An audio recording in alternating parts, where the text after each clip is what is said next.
So the number one reason why you aren't shredded is because every time you eat out, you ruin all of your progress. This is the number one reason why my clients can't get in shape, and what we do, the strategies we implement for myself and my clients to get them shredded and allow them to eat out, enjoy social life, and still make progress. So firstly, you have to plan the day. You can't freestyle it. If you try and freestyle it, I guarantee you will end up eating way more calories in that day, putting you in a big surplus, putting on body fat. We don't want that, right? What we want to do is we want to plan for a 400 to 600 calorie buffer.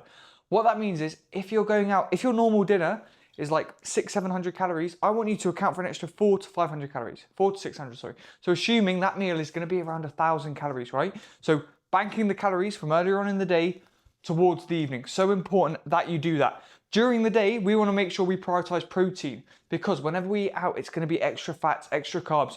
So we want to make sure we get our protein in the day, which is also going to help keep us nice and satiated for the evening. So like I said here, we want to remove carbs pre-meal and bank them towards the meal out. Banking calories for dinner, like I said there. Still making sure we're active that day, getting in 10 to 12K steps.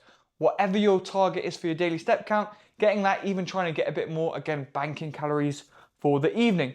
Making sure we're getting in lots of water intake to keep us hydrated, and the fiber to help keep us full as well. So like I said, protein, very important that we're still getting in our protein, right? So we want to base our meal out around our protein, thinking a good whole protein source like a steak, fish, chicken, right? That protein is also going to help keep you nice and full and control our hunger levels. A big issue people have is they go straight for the carbs, right? They're going for all the sides and all of that. High fats, high calories, right? We want to stick to the protein because that's what's going to help keep us full, to limit the amount of calories that we eat. Like I said here, avoid the carb first meals, the pastas, you know, the pizzas, things like that. We want to keep to protein and then build our sides around our protein. So main portion of like a big steak, and then, you know, sweet potatoes on the side, veggies, things like that. We don't want to base it on having loads of sides, because before you know it, then you're going to hit 1,000 calories plus without even having an actual meal. So smart swaps. You want to have chips? No. Have rice, potatoes, salads, things like that. Going to keep you nice and full.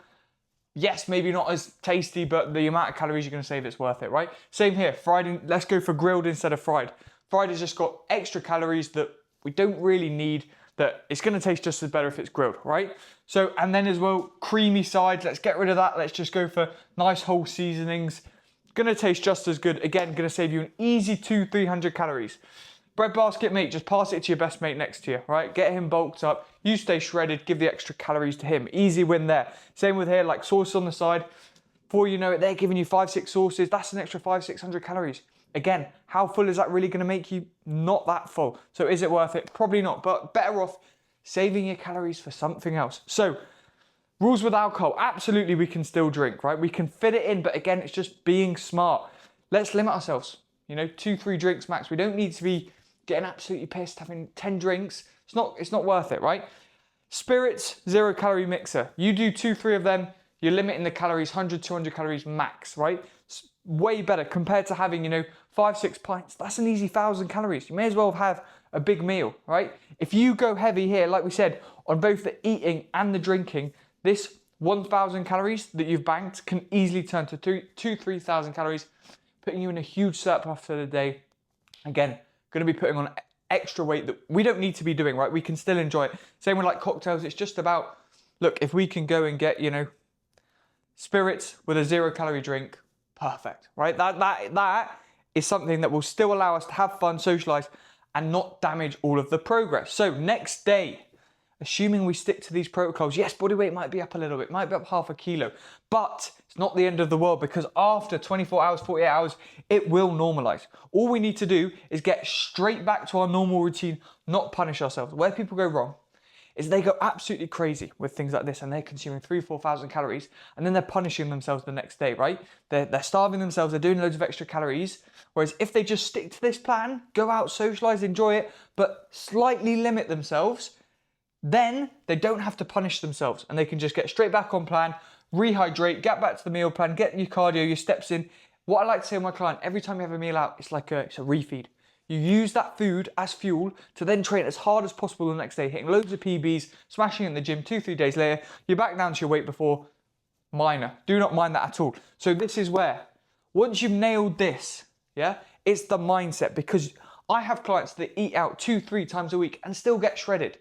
All they're doing is implementing these things, right? Where people go wrong, they're so scared to eat out because every time they eat out, they have 10 pints, they have burgers, they have pizzas, they have sides, they dessert. Yeah, if you do that, you're never gonna get a result. So this is where it's about controlling what you're doing. So eating out becomes a lifestyle. I've just been on holiday. I ate out every single day.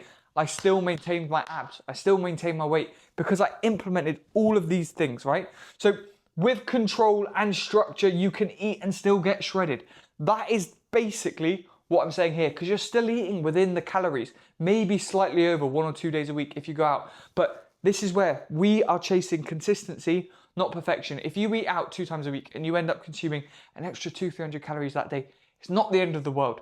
But if you go out 2 times a month, but then 2 times you consume 3,000 calories extra, that's probably going to have a bigger impact. So this is where we're chasing consistency over perfection, because the goal is to enjoy your social life. I don't want you locked away eating chicken and rice every single day. It's not sustainable. As soon as you stop doing that, you will just gain all that weight back on. But if you can socialize once or twice a week during your dieting phase, the off season, the reverse diet is easy.